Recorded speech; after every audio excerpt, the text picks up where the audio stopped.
Mungu anataka tuulize kwake, kwa sababu yeye ndo amebeba mustakabali mzima wa maisha ya kila mwanadamu. Kwa wakati mwingine unaweza ukasema, mimi nitauliza kwa wazazi wangu kwamba baba au mama, maisha yangu yatakuwaje? Bwana Yesu asifiwe sana. Wakati mwingine unatazamia kile kilichopo kwa wazazi kwamba nitapata sehemu yangu ili na mimi maisha yangu yaweze kwenda, lakini kumbe Mungu hakuwaza jambo kama hilo. Alitaka kukupandisha au kukuinua, kukufikisha kwenye hatima yako kwa namna ya tofauti. Bwana Yesu asifiwe sana. Kwa hiyo sisi tunafikiria tofauti na Mungu anafikiria tofauti juu yetu. Kwa hiyo sisi kanisa tunapaswa kuelewa kwamba majibu ya maswali tunayojiuliza kwa habari ya maisha yetu yapo kwa Yesu. Bwana Yesu asifiwe sana. Kwa hiyo unaweza ukajiuliza kwamba nimekaa kwenye ndoa muda mrefu sipati watoto. Anayetoa majibu ya swali hilo ni Yesu. Bwana Yesu asifiwe sana. Wala si mme wala si mke. Bwana Yesu asifiwe sana. Unaweza ukajifunza kwa mtumishi wa Mungu Isaka.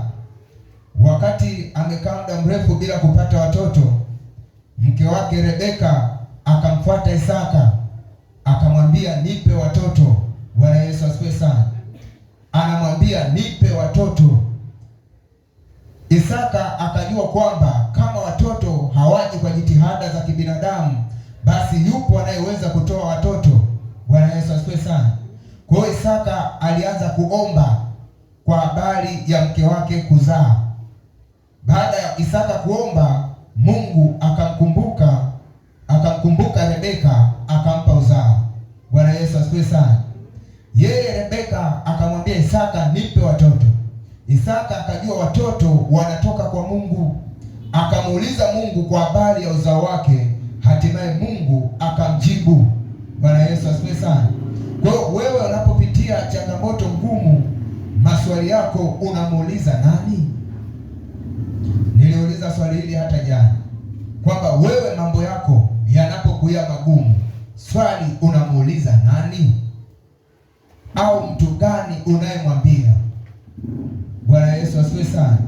Kwa hiyo Yesu yupo ili tumwambie mambo magumu, yupo ili tumuulize maswali magumu. Bwana Yesu asifiwe sana. Ndio maana anamwambia Yeremia, nitakuonyesha mambo makubwa na magumu. Kwa hiyo ukiona unajiuliza swali gumu, huna majawabu, atakayeweza kulitolea majawabu ni Yesu. Bwana Yesu asifiwe sana. Jana nimetoa mfano wa Musa. Ukisoma kwenye kitabu cha Kutoka sura ya 14 ukianzia mstari wa 13, wakati wana wa Israeli wanatoka kule Misri, wakaona mbele yao kuna bahari, lakini nyuma yao majeshi ya Farao yanawakaribia ili kuwakamata na kuwaangamiza. Lakini ukikumbuka wakati wanaondoka, Farao alimwambia Musa, mtatoka lakini hamtakwenda mbali. Kwa hiyo wakazidi kuwafuatilia. Wana wa Israeli wanageuka nyuma, wanaona jeshi la Misri linawafuata, wakitazama mbele kuna bahari. Walipoanza kulia na kumnung'unikia Musa, Musa akamwambia, kwa nini kunililia mimi? Lakini baadaye yeye Musa akajua au wana wa Israeli wanamuuliza maswali ambayo hawezi kuyatolea majibu, na yeye akageuka akamuuliza Mungu. Bwana Yesu asifiwe sana. Mungu akamwambia Musa, na wewe kwa nini kunililia? Una kitu gani mkononi mwako? Musa anamwambia, na fimbo. Akamwambia, kwa hiyo fimbo utaigawa bahari, wana wa Israeli watapita katika nchi kavu katikati ya bahari. Kwa hiyo Mungu akamshuhudia Musa. Musa akamwambia Israeli kwamba nyamazeni, mtulie. Bwana Yesu asifiwe sana. Mungu atawapigania na ninyi mtanyamaza kimya. Hawa Misri mnaowaona hamtaona tena milele. Bwana Yesu asifiwe sana. Kwa hiyo Mungu akamwambia Musa, unayo mamlaka. unayo fimbo, kwa sababu tangu siku ya kwanza Mungu alimwambia Musa ana mamlaka kupitia ile fimbo. Kila miujiza iliyotendwa kwa Musa alitenda kutumia ile fimbo. Bwana Yesu asifiwe sana.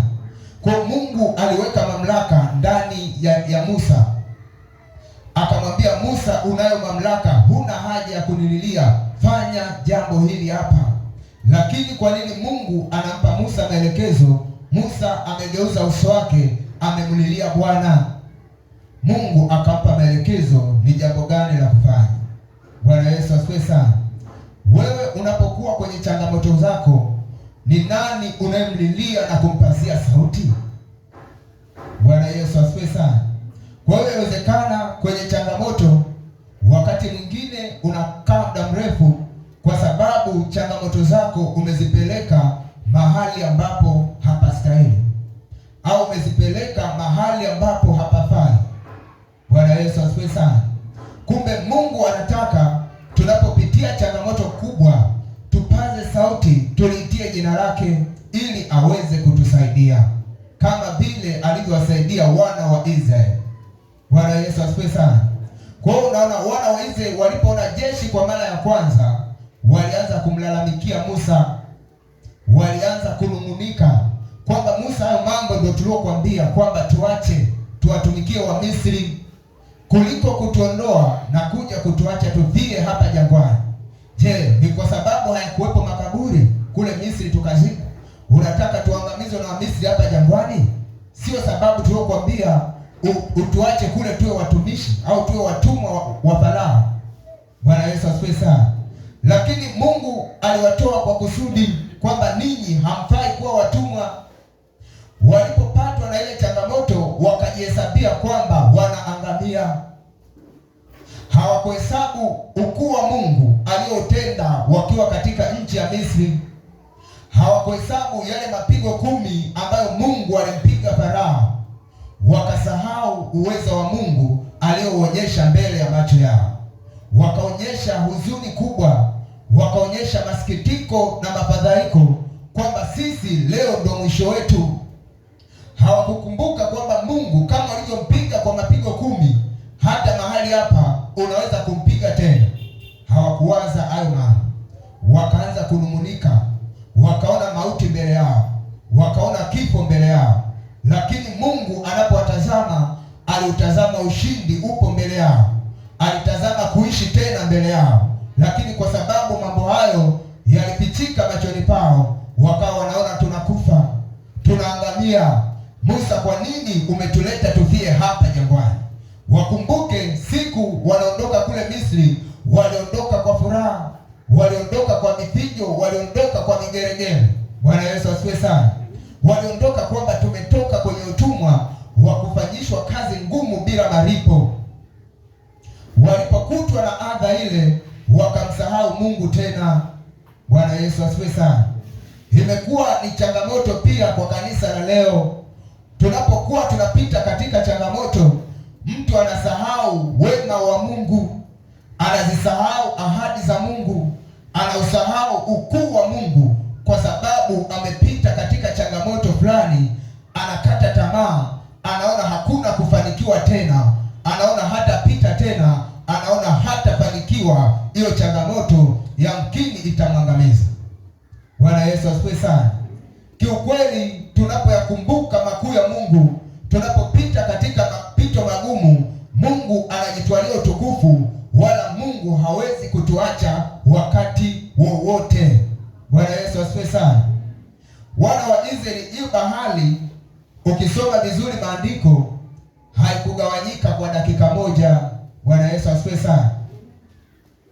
Wakati huo majeshi ya Farao yanasogea, wana wa Israeli wamesimama, hawawezi kwenda mbele, kuna bahari. Bwana Yesu asifiwe sana. Huku Farao na majeshi yake wanawasogelea. Mungu anapomwambia Musa, piga bahari kwa fimbo, itagawanyika. Ukisoma pale maandiko nasema alipopiga bahari, bahari ikagawanyika usiku kucha. Bwana Yesu asifiwe sana.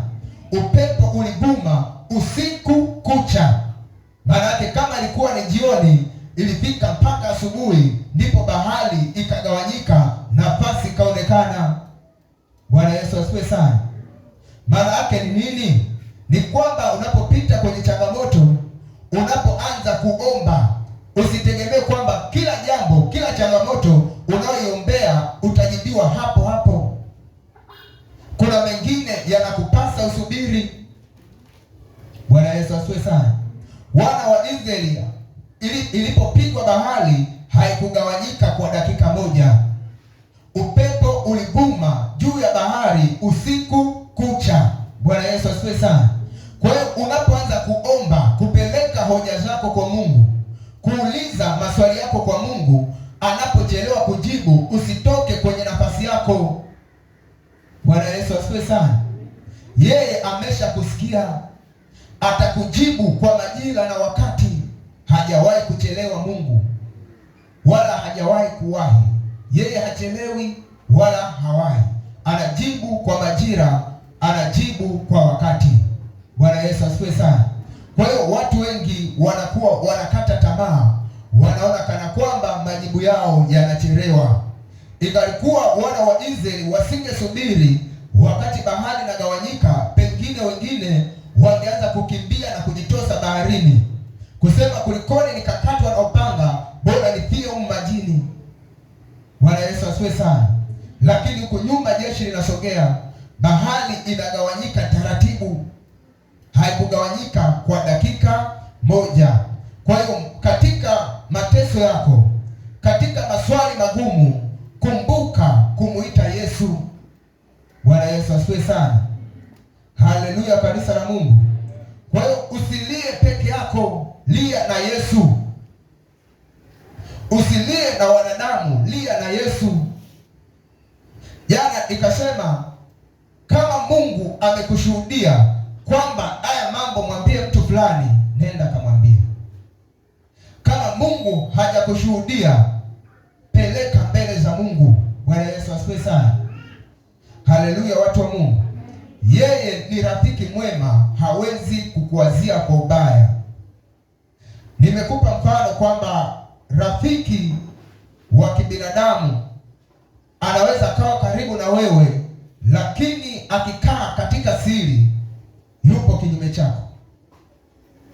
Ndio na changamoto kubwa unayoipitia, unamshirikisha kwamba ndugu yangu unapitia hapa, kumbe yeye ndio mwanzilishi au msababishi wa hiyo changamoto. Kwa hiyo mpaka mshirikishe mwanadamu jambo lako gumu, lazima uombe kwanza, ushare na nani jambo lako ili lipate kufanikiwa. Bwana Yesu asifiwe sana. Hapa Yeremia, Mungu anamwambia niite nami nitakuitikia. Unapomwita Mungu hawezi kunyamaza. Bwana Yesu asifiwe sana. Fungua kitabu cha Yeremia sura ya 29. Yeremia 29 mstari wa 11 mpaka wa 14.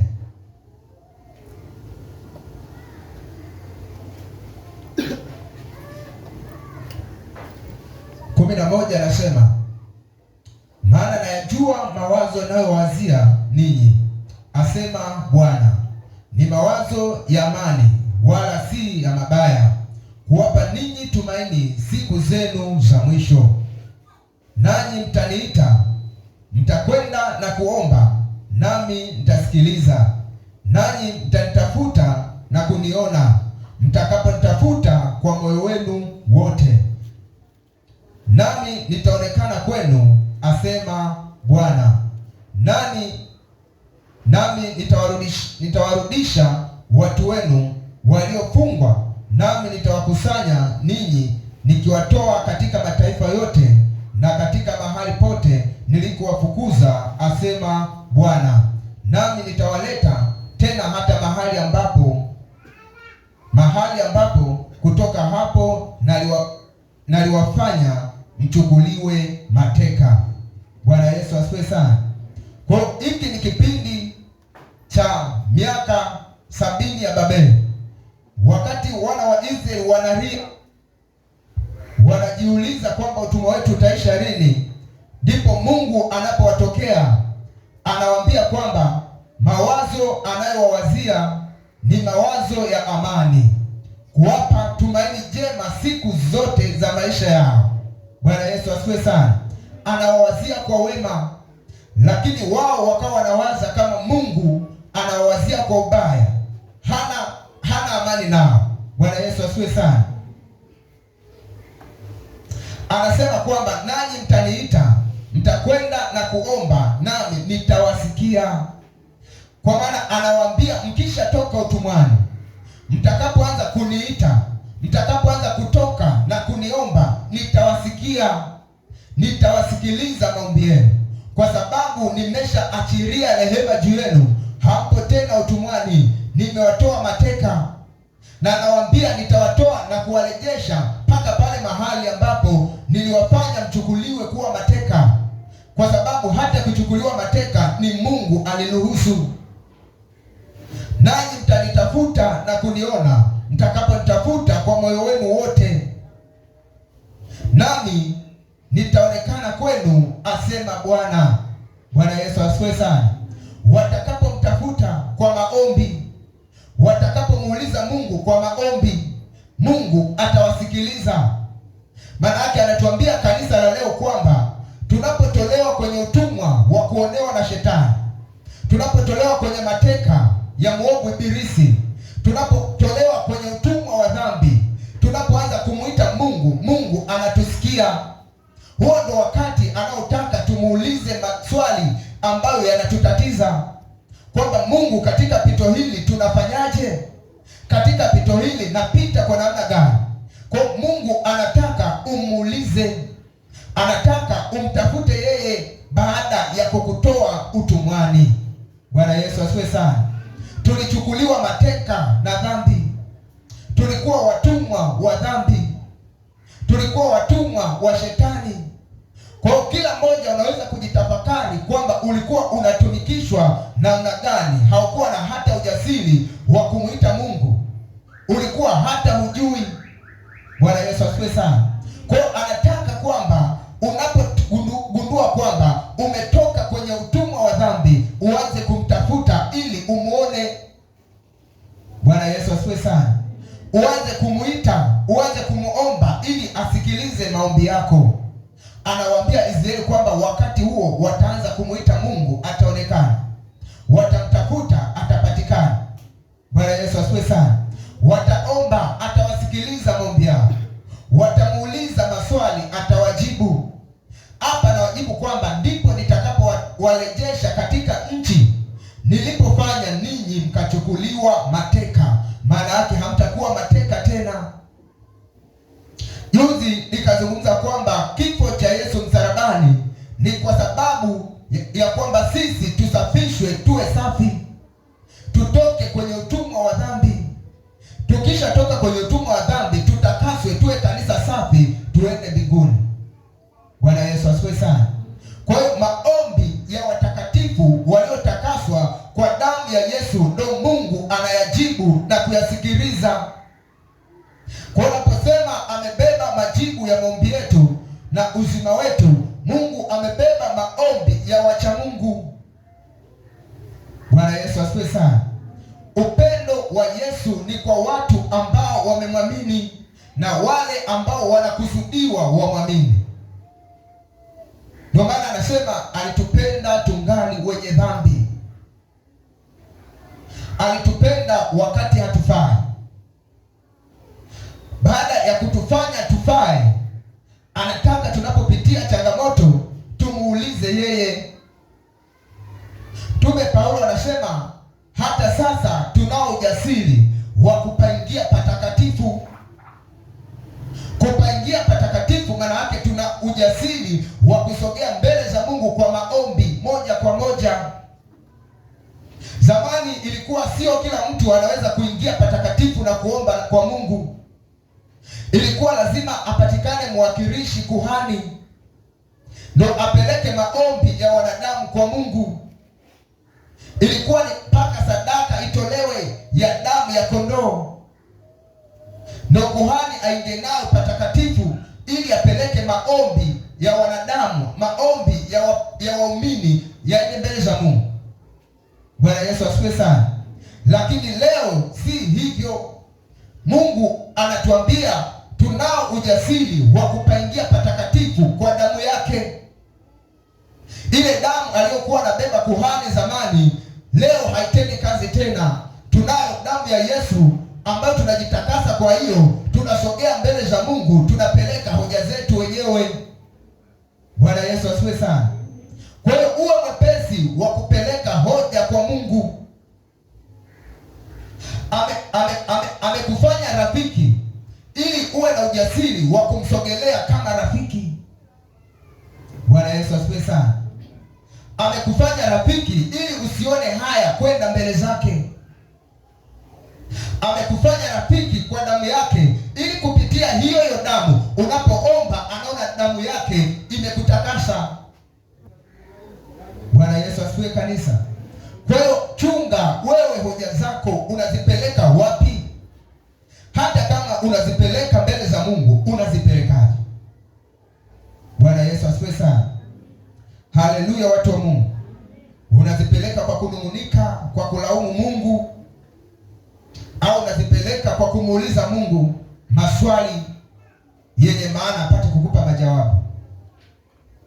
Bwana Yesu asifiwe. Wakati huo anasema anatuwazia mawazo mema, mawazo ya amani, kutupa tumaini jema siku zote za maisha yetu. Hajawahi kutuwazia mabaya, ndio maana anaitwa rafiki mwema. Bwana Yesu asifiwe sana. Amejaa wema, amejaa uaminifu. Tusome Zaburi 50:15. Zaburi 50:15. Andika na Torati 4:7 mpaka 9. Torati utasoma kwa wakati wako. Mimi nitasoma Zaburi 15. Zaburi 50:15.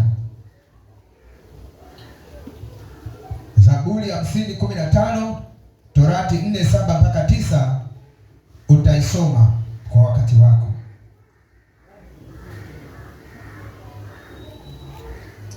Neno la Mungu linasema, ukaniite siku ya mateso, nitakuokoa nawe utanitukuza. Ukaniite siku ya mateso, nitakuokoa na wewe utanitukuza. Wakati wa mateso, wakati wa magumu, Mungu anataka tumuite yeye. Wakati unapitia changamoto ngumu, Mungu anataka umuite yeye. Bwana Yesu asifiwe sana. Usikae na kulalamika, usikae kwenye vikao na kuwashirikisha watu kabla ya Mungu. Kwa hiyo kila linapokufika jambo gumu, kaa kwanza magotini, umuulize Mungu. Wakati mwingine unaweza ukasema, lilinifika gumu mpaka akili kanitoka, nikachanganyikiwa, sielewi nifanye nini. Bwana Yesu asifiwe sana. Kumbuka kuna wakati akili huwa kama inarudi tena. Wakati akili inarudi, na Roho Mtakatifu kwa uaminifu wake akukumbushe, umwambie Mungu kwa habari ya hiyo changamoto ngumu ambayo ikuvuruga mpaka ufahamu. Bwana Yesu asifiwe sana. Haleluya, kanisa la Mungu. Kwa hiyo lazima tujifunze kwamba tunapopitia magumu yanayotukabili, mazito yanayotuzidi, lazima tuyapeleke kwanza msalabani. Yeye aliyapandisha magumu yetu pale Kalvari, aliyapandisha mateso na masikitiko pale msalabani. Alichukua adha zetu na dhiki zetu zote akapanda nazo Kalvari. Ndio maana anaitwa mfalme wa amani. Kwa hiyo tunapokuwa tumekosa amani, lazima tusogee kwake ili amani ije kwetu. Hakuna mwanadamu anaweza kukufariji mpaka ukapata amani, isipokuwa Yesu akaugusa moyo wako, amani ikarudi. Bwana Yesu asifiwe sana. Amani ya kweli inatoka kwa Yesu. Kwa hiyo yamkini bado unapita kwenye teso, unapita kwenye magumu,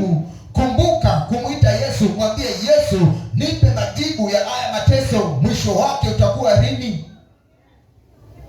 Au haya mateso chanzo chake ni nini? Nisimamenye katika nafasi yangu. Bwana Yesu asifiwe sana.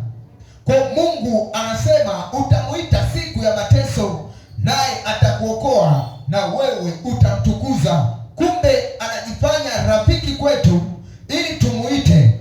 Tunapomuita Mungu atutendee, anapotutendea tumtukuze, ili sifa na utukufu vibaki kwake. Bwana Yesu asifiwe sana. Kwa hiyo katika mapito magumu mtukuze Mungu. Usikubali Mungu wako akaaibika. Bwana Yesu asifiwe sana. Wakati wa changamoto mwambie Yesu, usiwaambie wanadamu. Kumbuka yeye ndo rafiki wa kweli, mwenye upendo wa kweli kuliko wanadamu wengine. Bwana Yesu asifiwe sana.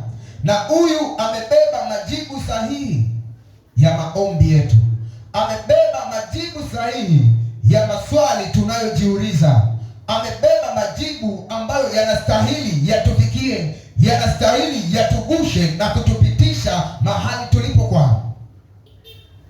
Bwana Yesu asifiwe sana. Kwa majibu yako yamebebwa na Yesu Kristo. Usiulize kwingine, uliza kwa Yesu. Sogea mpaka kitabu cha Mwanzo 18:17. Mwanzo 18:17. Uone mtumishi wa Mungu Ibrahimu alichotendewa na Mungu.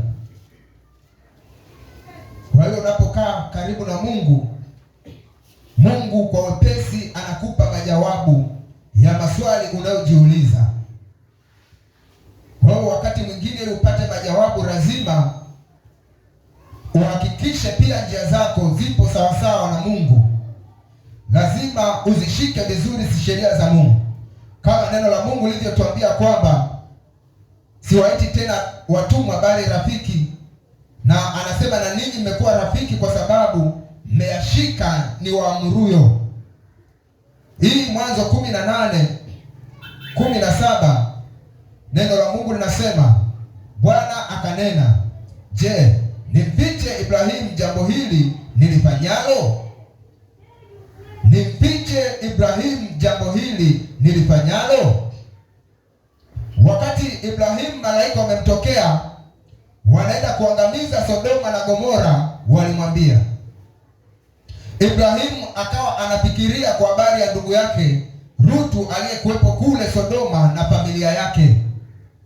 Kwa hiyo wakati Ibrahimu anafikiria, Mungu akasikiliza yale mawazo ya Ibrahimu, zile fikra za Ibrahimu. Mungu akasikia, akasema, je, nimfiche Ibrahimu jambo hili nalo kwenda kulifanya? Bwana Yesu asifiwe sana. Kwa Mungu akamwambia Ibrahimu kwamba Sodoma inaenda kuangamia. Ndipo Ibrahimu akaanza kuomba kwa Mungu, hakuanza kulia wala kuomboleza. Bwana Yesu asifiwe sana. Alianza kusema, Bwana, katika ule mji ikiwa utawakuta 50 wenye haki, mji utaangamizwa pamoja na wenye haki na pamoja na wabaya? Mungu akasema, wakiwepo 50 wenye haki, mji nitauacha salama. Akasema, nitashika tena kusema, ikiwa utawakuta 45 wenye haki, je, utaangamiza mji ule wenye haki pamoja na waovu? Mungu anasema hapana. Bwana Yesu asifiwe sana. Manake Ibrahimu akajua kwamba ule mji umejaa uovu, na malaika wanasema uovu ule wa mji wa Sodoma umetufikia mpaka mbinguni. Tumeshuka ili tuhakikishe yale tuliyoyasikia mbinguni ndiyo yaliyopo. Wakamwambia, tunauteketeza mji kwa moto. Ibrahimu akakumbuka kuna ndugu yake. Hakuanza kulia kwamba Mungu, mbona kuna ndugu yangu? Hapana. Akaanza kuomba maombi, Mungu, je, utaangamiza wenye haki na wabaya? Mungu akasema hapana. Akapeleka hoja zake za msingi kwa Mungu. Mungu akamjibu kwamba wenye haki hawataangamia pamoja na wabaya, kwa sababu Mungu ni Mungu wa haki. Bwana Yesu asifiwe sana. Kwa hiyo Mungu akakumbuka kuna ndugu yake Ibrahimu, lakini lazima nimwambie mabaya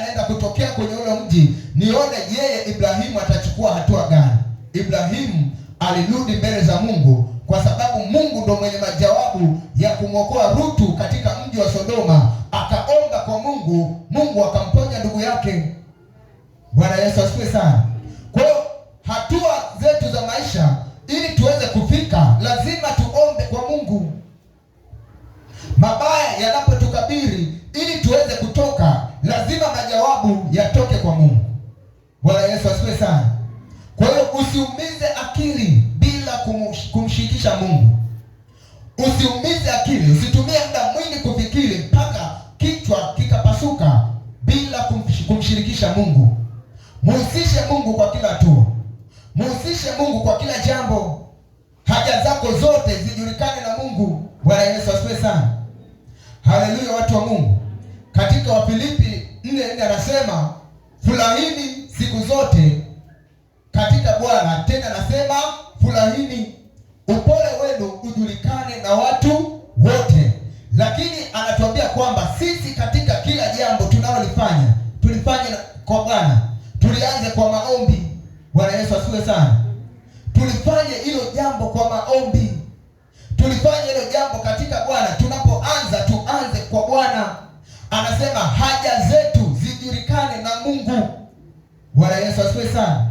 Haja zako peleka kwa Mungu, sio kwa marafiki, sio kwa majirani.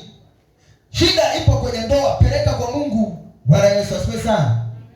Peleka haja zako kwa Mungu, zijulikane na Mungu. Ndio mwenye majibu. Unempelekea wakati mwingine na yeye yamemlemea. Kwa hiyo nilikwambia, kama unampelekea mtu, shuhudiwa na Mungu ndani kwamba mwambie mtu fulani, maana yake kusudi linatokea pale. Bwana Yesu asifiwe sana. Haleluya, watu wa Mungu. Basi soma kitabu cha Warumi 10:13 na Matendo ya Mitume 2:21. Tasoma kimoja wapo hapo. Tasoma Matendo 2:21. Warumi 10:13 gani iko sawa? Matendo 2:21. Neno la Mungu linasema, na itakuwa kila atakayelitia jina la Bwana ataokolewa. Kila atakayelitia jina la Bwana ataokolewa. Kwa Mungu anataka ukiwa kwenye hadha, ukiwa kwenye shida, ukiwa kwenye vifungo, ukiwa kwenye mateso, ni mateso ya elimu, ni mateso ya uchumi, ni mateso ya biashara, ni mateso ya uzao, ni mateso ya ndoa, mateso ya huduma, anasema itakuwa kila atakayelitia jina la Bwana ataokoka. Bwana Yesu asifiwe sana. Ataokolewa. Kumbe Mungu anataka tuliitie jina lake ili aweze kutuokoa. Maana yake hakuna jina lingine tulilopewa wanadamu litupasalo kuokolewa kwalo isipokuwa ni jina la Yesu. Bwana Yesu asifiwe sana. Kuokolewa maana yake tunapewa majawabu. Bwana Yesu asifiwe sana. Usikae bila kumshirikisha Mungu jambo lako. Usiumize kichwa bila kumshirikisha Mungu jambo lako. Usishirikishe mwanadamu bila kumshirikisha Mungu jambo lako. Bwana Yesu asifiwe sana. Haleluya, watu wa Mungu. Wakati mwingine tunakuja kwa baba mchungaji kuomba ushauri. Bwana Yesu asifiwe sana. Tunaamini kabisa kwamba Mungu anatusikiliza kupitia kinywa na masikio ya baba mchungaji. Bwana Yesu asifiwe sana. Ni jambo jema kwa sababu Mungu ameliratibu. Haleluya. Hasa huwa kuna mambo mengine Mungu anataka wewe na yeye mzungumze. Amina. Sijakuzuia kuja kwa mchungaji. Uelewe vizuri. Amina. Kuna mambo Mungu anataka muyajadili kwa siri, wewe na yeye. Akufunulie mambo ya sirini. Mkae chumbani, mkae mahali pa siri, ujifungie chumbani, uzungumze na Mungu. Bwana Yesu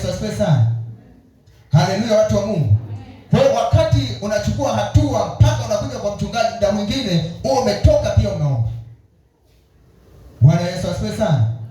Kwa mengine Mungu anataka mzungumze ninyi wawili, msemezane kwa siri, akufundishe, akupe hekima, akupe maarifa. Yapo mengine anataka hekima ya mtumishi wake itatue. Bwana Yesu asifiwe sana. Kwa kitu cha kwanza maombi, yanayofuata ni mengine. Bwana Yesu asifiwe sana. Haleluya, kanisa la Mungu. Hapa haya maandiko nimesoma kwamba amebeba majibu yetu, lakini kumbele nimeandika na uzima wetu. Soma Isaya, unaweza ukakitenga hiki kipengele, amebeba majibu yetu, unaweza kaandika kipengele A, kipengele B, amebeba uzima wetu, kwenye pointi namba 2. Hapa amebeba uzima wetu, utaandika kitabu cha Isaya mtakatifu, sura ya 53 mstari wa 4 mpaka wa 5. Isaya 53:4 mpaka 5. Tusome hapo. Yesu amebeba uzima wetu. Mtasoma, hakika ameyachukua masikitiko yetu, amejitwika huzuni zetu, lakini tulimdhania ya kuwa amepigwa na Mungu na kuteswa. Bali alijeruhiwa kwa makosa yetu, alichubuliwa kwa maovu yetu. Adhabu ya amani yetu ilikuwa juu yake, na kwa kupigwa kwake sisi tumepona. Bwana Yesu asifiwe sana. Na kwa kupigwa kwake sisi tumepona. Lakini hapa amezungumza mambo mengi. Hakika ameyachukua masikitiko yetu, amejitwika huzuni zetu, lakini tulimdhania ya kuwa amepigwa na Mungu na kuteswa. Bali alijeruhiwa kwa makosa yetu, alichubuliwa kwa maovu yetu. Adhabu ya amani yetu ilikuwa juu yake, na kwa kupigwa kwake sisi tumepona. Bwana Yesu asifiwe sana. Kwa kumbe, wakati tunasikitika, wakati tuna mafadhaiko, wakati tunasononeka, hayo masononeko Yesu aliyabeba. Bwana Yesu asifiwe sana. Yanatufika lakini hayadumu kwetu, tunayapeleka kwa Yesu. Magonjwa hayadumu kwetu, tunayapeleka kwa Yesu. Hofu haidumu kwetu, tunaipeleka kwa Yesu. Bwana Yesu asifiwe sana. Aliyachukua masikitiko, alizichukua huzuni. Kwa hiyo kama bado ndani ya moyo wako yapo masikitiko, zipo huzuni, jioni ya leo umwambie Yesu, hizi huzuni, haya masikitiko na yaleta Kalvari. Bwana Yesu asifiwe sana. Ipo adha Yesu alibeba. Anasema alichubuliwa kwa makosa yetu, alichubuliwa kwa maovu yetu. Kama upo uovu unakusumbua, unamwambia Yesu, huu uovu unaonisumbua na upeleka Kalvari ili nibaki huru. Bwana Yesu asifiwe sana. Anasema adhabu ya amani yake, adhabu ya amani yetu ilikuwa juu yetu, ilikuwa juu yake. Adhabu ya amani yetu ilikuwa juu yake. Kwa ili sisi kupata amani, ili tustahili adhabu, ile adhabu Yesu alibeba. Kwa sisi leo amani inarudi kwetu kwa kumwamini Kristo. Bwana Yesu asifiwe sana. Sio kwa ujanja wa aina yoyote, ni kwa kumwamini Kristo. Anasema kwa kupigwa kwake sisi tumepona. Tumeponywa magonjwa, tumeponywa na dhambi, tumeponywa na uovu, tumeponywa na maonevu ya shetani kwa kupigwa kwa Yesu. Kwa kama yapo magonjwa yanakushikilia, mwambie Yesu. Yapo mateso yanakusumbua, mwambie Yesu, kwa sababu sababu yeye aliyabeba. Mwambie Yesu, imeandikwa kwa kupigwa kwako mimi nimepona. Kama kuna dhambi inakusumbua, unashindwa kutoka, inakugonga kwa upesi, mwambie Yesu, kwa kupigwa kwako nimepona. Bwana Yesu asifiwe sana. Hakuna jambo ambalo Yesu hakulipia pale Kalvari. Hakuna jambo ambalo Yesu hakulipia pale msalabani. Alipigwa kwa jambo zito linalotutesa. Bwana Yesu asifiwe sana. Haleluya, watu wa Mungu. Kwa magonjwa yaliponywa msalabani. Mateso, maonevu, kudharauliwa kuliisha msalabani. Wakati mwingine watu wa Mungu tunakaa kinyonge. Tunakuwa kama hatujui mamlaka ambayo Mungu ametupa. Mungu ameachilia mamlaka ndani yetu. Ameachilia neno lake lituongoze kudai ahadi zetu kwa Mungu. Bwana Yesu asifiwe sana. Wewe unapopitia magonjwa ni kwako au familia, unapopitia vifungo ni kwako au familia, kumbuka kumkumbusha Yesu kwamba ulisema kwa kupigwa kwako mimi nimepona, ndugu zangu wamepona. Haleluya. Kwa usikae kana kwamba huna tumaini tena. Usikae kana kwamba huna msaada. Msaada upo, unatoka kwa Yesu. Miungu inakufuatilia, mwambie Yesu, kwa kupigwa kwako nimepona. Miungu lazima iharibiwe kwa sababu ipo damu yenye nguvu iliyokununua na kukupa haki. Bwana Yesu asifiwe sana. Haleluya, watu wa Mungu. Kwa hiyo wapo watu wanaoteseka si kwa sababu Mungu haponyi, wao hawajajua majukumu yanayowapasa kuyatenda ili Mungu ahusike na maisha yao. Kuna hatua inatakiwa uchukue. Usiombe kwamba Mungu unanijua, Mungu unaniona. Anakuona hata kabla hujajua kwamba anakuona. Bwana Yesu asifiwe sana. Maagizo yake yanasemaje? Lete hoja zenye nguvu upate kupewa haki yako. Hoja yako ni nini? Unapitia magonjwa, mwambie niponye kwa damu ya Yesu, maana umesema kwa kupigwa kwako nimepona. Shida yangu afya haiko sawa sawa, mizimu inanifuatilia, mwambie Yesu, kwa kupigwa kwako nimepona, kwa sababu mizimu inategemea kafara ili kukamate. Mwambie ulipopandishwa msalabani damu yako ilimwagika, kwa ile damu naishinda mizimu ya ukoo, naishinda miungu ya ukoo. Bwana Yesu asifiwe sana. Wapo wanaopanga mauti juu yako, unamwambia Yesu, wewe ulishinda kifo na mauti, kwa hiyo mauti na kuzimu haina nguvu juu yangu, ninapona kwa jina la Yesu, wala sitakufa. Bwana Yesu asifiwe sana. Watu wanasema tutakuzika wewe, tutazika biashara yako, tutazika ndoa yako. Mwambie Yesu, wewe ulishaingia kaburini kwanza. Ulipoingia kaburini ulitoka siku ya tatu. Hata kama kimezikwa kitu chochote cha kwangu, kama ulivyotoka kitatoka na wewe. Bwana Yesu asifiwe sana. Kwamba maisha yako yamezikwa, huna tumaini tena, mwambie Yesu, wewe ulizikwa kwa ajili yangu. Kama ulizikwa ukatoka, kama vile nilivyozikwa, basi nimezikwa na wewe. Sitakaa huku kaburini nikiwa hai, ninatoka kwa jina la Yesu.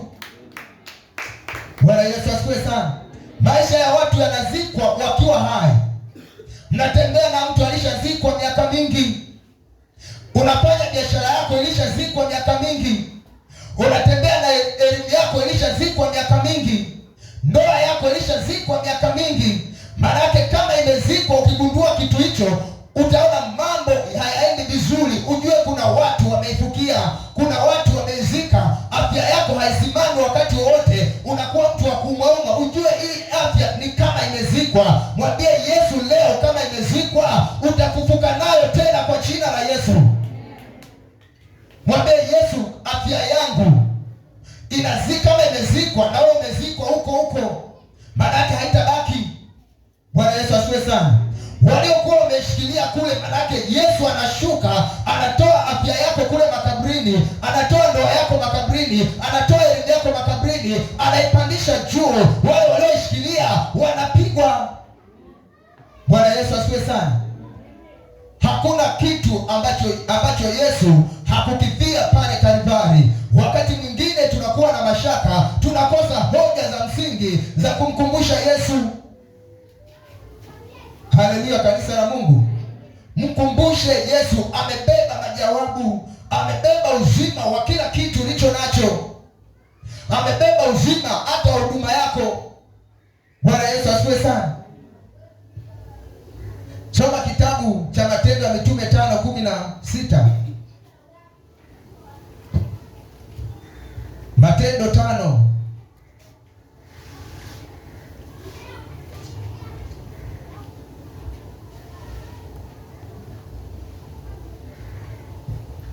Kuanzia 15 anasema, hata ikawa katika njia kuu hutoa nje wagonjwa na kuwaweka juu ya majamvi na magodoro, ili Petro akija, ngawa kivuli chake kiwaangukie mmojawapo wao. Nayo makutano ya watu wa miji iliyokuwa kando kando ya Yerusalemu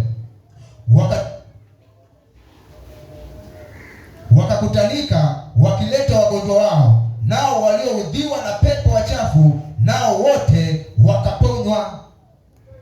Waliwapeleka kwa nani? Kwa mitume. Aliyewaponya ndani ya mitume ni nani? Ni Yesu. Bwana Yesu asifiwe sana. Wale wagonjwa na walioudhiwa na pepo wachafu, wengine waliudhiwa na mizimu ya ukoo, walipopelekwa kwa mitume waliponywa. Wewe ugonjwa wako unaupeleka kwa nani? Au walipeleka kwa mitume, walijua mitume wako na Yesu ndani yao, wakawapelekea wagonjwa, wakaguswa, wakapona. Walioudhiwa na pepo wachafu wakapona. Kwa hiyo wewe, inawezekana ni mizimu ya kusumbua, mapepo yanakusumbua, Yesu anaweza kukuponya. Magonjwa ya kudumu, Yesu anaweza kukuponya, kwa sababu alikufa ili wewe uponywe. Bwana Yesu asifiwe sana. Usijione kwamba huna msaada, usijione kwamba huna tumaini. Tumaini letu lipo kwa Yesu Kristo wa Nazareti. Haleluya. Tunalo tumaini. Kwenye Ayubu anasema bado liko tumaini kwenye mti uliokatwa. Liko tumaini kwenye mti uliokatwa. Ayubu 7:14. Liko tumaini kwenye mti uliokatwa. Maana yake mti kama ulikatwa, shina lake halikutolewa. Ulipokata huo mti ukachipuka tena. Ulipochipuka huo mti ukakua, ukaenea dunia nzima, ukawa ni mti wenye nguvu. Bwana Yesu asifiwe sana. Liko tumaini katika Yesu Kristo. Walimpiga wakajua wamemmaliza, kumbe akachipuka tena siku ya tatu, akaja na nguvu na utukufu ulio mkuu. Ndio maana kanisa la leo tukisimama sawasawa, tunazo nguvu katika yeye. Bwana Yesu asifiwe sana. Usiwe na hofu, usiwe na mashaka. Bwana Yesu asifiwe sana. Haleluya, watu wa Mungu. Tuandike jibu namba 3. Kwa nini Yesu ni rafiki wa kweli? Namba 1 tumeona ni kwamba ana upendo wa kweli tofauti na marafiki wengine. Namba 2, amebeba majibu yetu, ni 2A. 2 kipengele B, amebeba uzima wetu. 3, ametuhakikishia silaha za ushindi. Yesu ametuhakikishia silaha za ushindi. Amen. Ametuhakikishia silaha za ushindi. Tunazo silaha nyingi sana ambazo kwa hizo tunamshinda shetani, ambapo kwa hizo tunamshinda adui, ambapo kwa hizo tunashinda dhambi. Hizo silaha zipo wazi wazi. Inatupasa tuelewe ni namna gani ya kuzitumia hizo silaha, ni wakati gani wa kuzitumia hizo silaha, ni majira gani ya kuzitumia hizo silaha. Hizo ni silaha za maangamizi kwa adui. Kwa hiyo tunaposimama vizuri na Yesu, tunazitumia hizi silaha sawa sawa,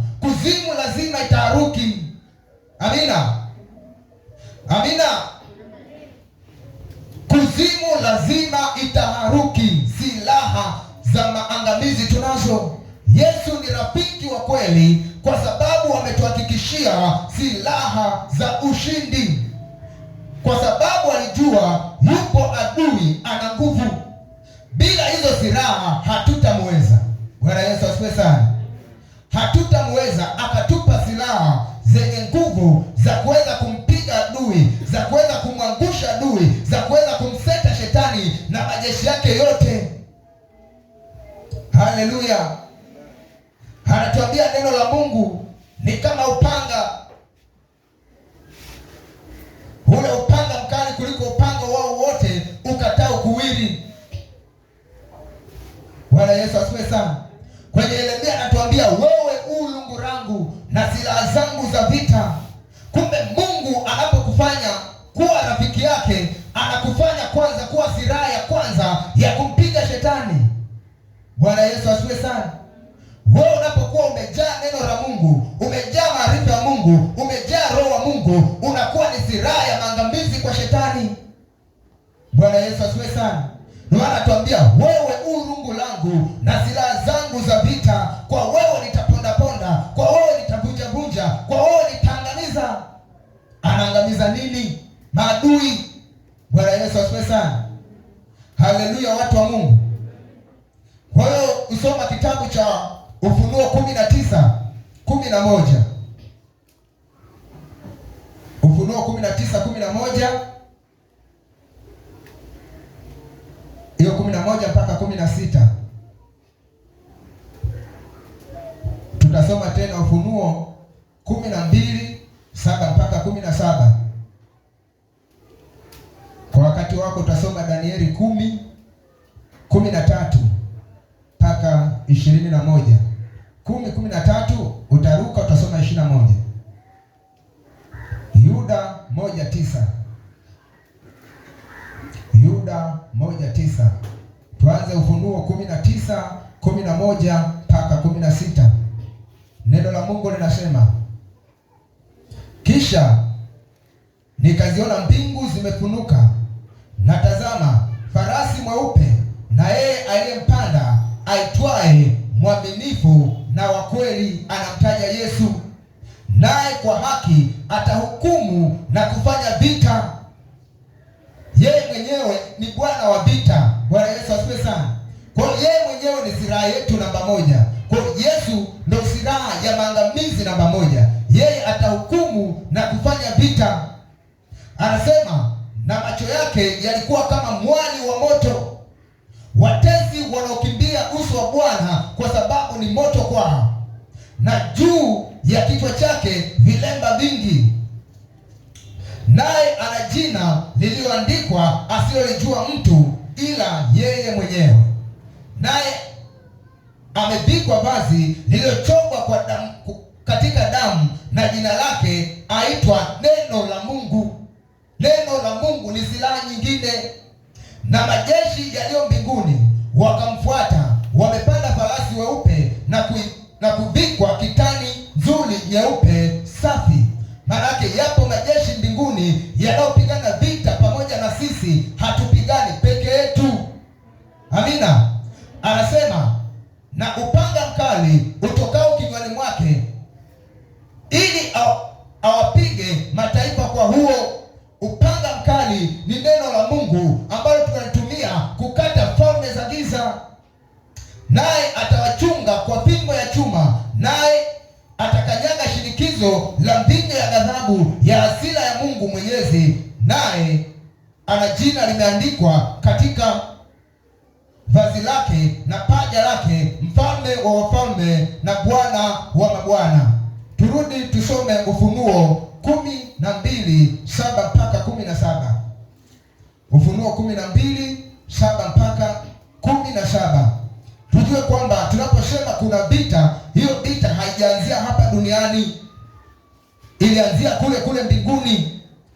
Anasema kulikuwa na vita mbinguni, Mikael na malaika zake wakapigana na yule joka. Yule joka naye akapigana nao pamoja na malaika zake, nao hawakushinda, wala mahali pao hapakuonekana tena mbinguni. Kwa hiyo na kwenye maisha yetu au majeshi ya malaika wa kipepo, malaika wa ovu, makao yao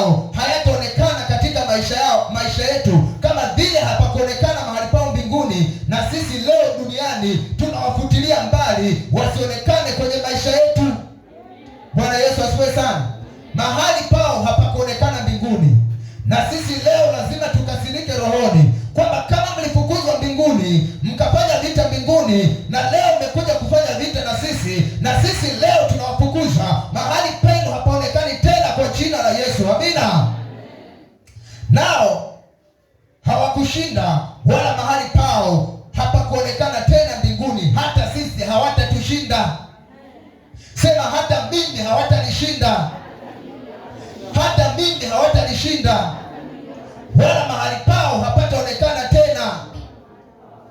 Tunamtangazia shetani kwa ujasiri kwamba shetani, hutanishinda kwenye maisha yangu, hutaonekana tena, hatakuwa na ushirika na maisha yako.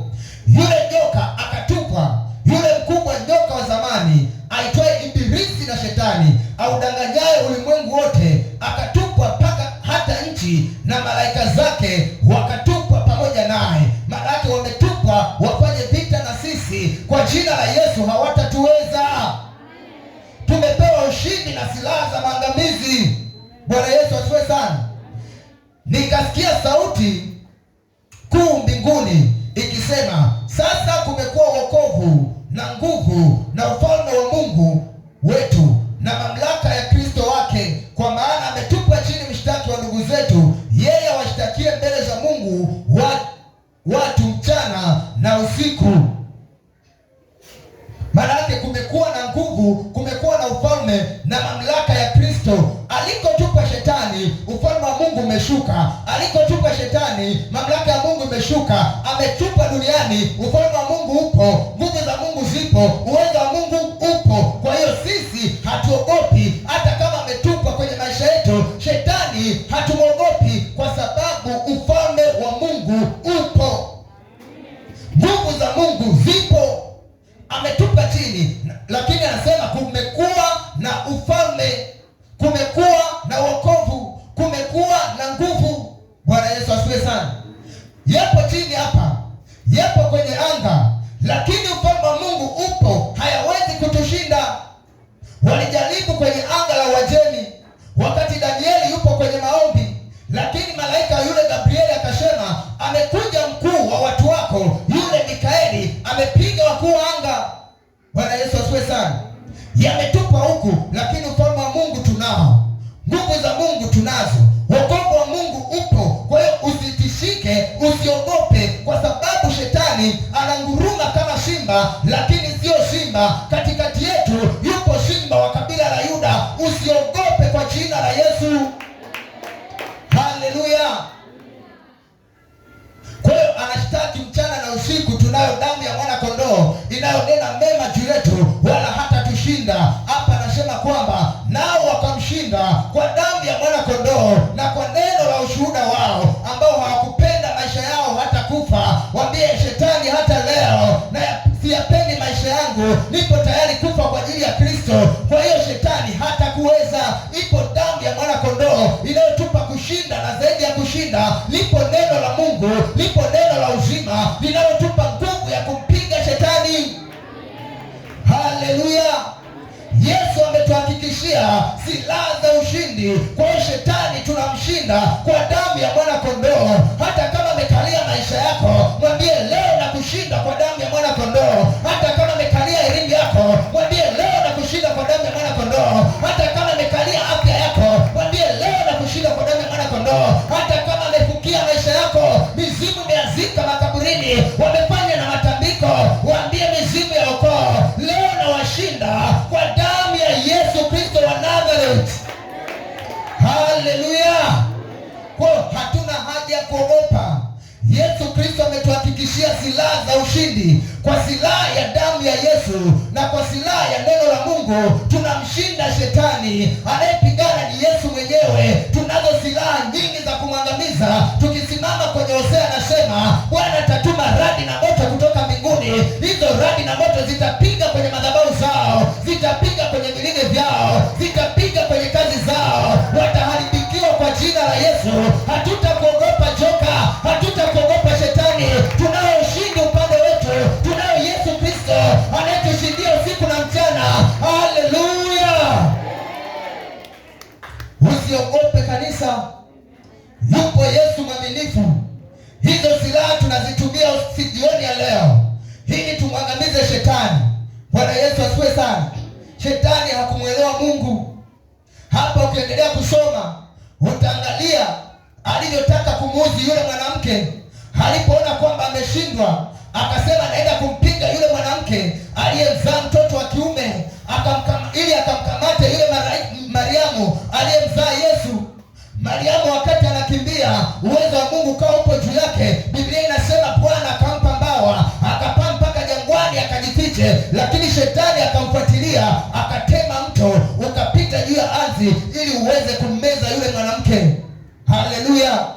Lakini Biblia inasema ya kwamba ardhi ikafungua kinywa chake ikaumeza ule mto, yule mwanamke akabaki salama. Kwa hiyo shetani kama aliweka mabaya juu yako, Yesu Kristo atayameza. Moto wa Bwana utayara, moto wa Bwana utayaramba, hayatakudhuru hata siku moja. Kama alivyomtetea Mariamu, shetani aliyotupa mto ili umbeze mwanamke, ardhi ikaachama, ikafungua kichwa chake, ikaumeza ule mto, mwanamke akabaki salama. Hata leo maisha yako hayatakuwa salama, maana shetani silaha zake zinalambwa kwa moto wa Bwana. Haleluya, haleluya. Silaha za shetani lazima zilambwe kwa moto wa Bwana, maana shetani alijaribu kutaka kumwangamiza yule mwanamke, lakini ardhi ikamsaidia. Ardhi ilisimama kama silaha ya kumwangamiza shetani. Ardhi ikasimama kama silaha ya kumpinga yule joka na kazi zake zote. Haleluya, Bwana Yesu asifiwe sana. Kwa hiyo usiogope wakati wowote. Biblia inasema dunia nzima ni jeshi la Bwana. Dunia nzima ni jeshi la Bwana, wakubali wakatae. Ndio maana ardhi ilifungua kinywa, shetani aliutupa mto ili umzoe yule mwanamke kama mafuriko, lakini Mungu akaisemesha ardhi, akaiambia ewe ardhi, fungua kinywa chako, meza huo mto. Kwa hiyo ardhi kaufikia mto, mwanamke akabaki salama. Kwa hiyo maisha yako yaliyokuwa yamekaa mahali pabaya, yamekaa danger zone, yanataka kumezwa, yanaelea elea, yananing'inia, nguvu za Mungu zitapita, utabaki salama. Bwana Yesu asifiwe sana. Usikate tamaa kwa ajili ya maadui kuwa wengi.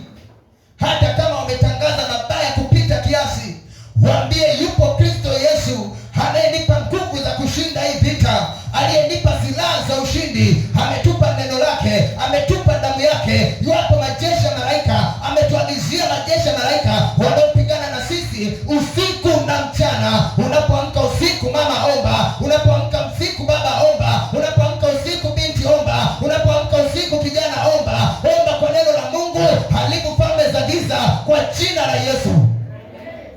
Kwenye Ayubu anasema msiutamani usiku ambapo watu hukatwa kwenye hatima zao. Ule usiku wa manane, wakati adui anainuka ili kukata hatima ya maisha yako, wewe simama kwa jina la Bwana. Mwambie shetani na upanga wako na ufyeka. Shetani, kazi zako nazikata kwa jina la Yesu Kristo.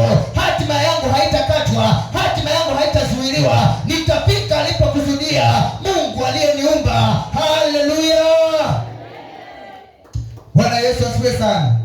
Mungu awabariki, Mungu awatetee, Mungu akupe nguvu ya kuomba, Mungu akupe kuelewa kwamba yeye ni rafiki yake. Kaa karibu na Mungu, Mungu akubariki. Basi karibu mzee wa kanisa.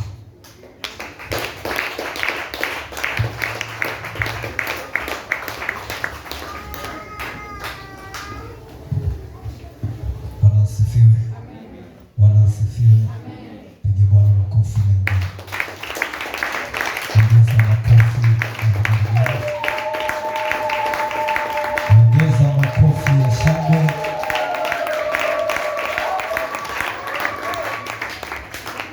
Mungu akubariki sana mtumishi kwa neno zuri ambalo linatufaa kabisa kuingia nalo kwenye maombi. Bwana asifiwe.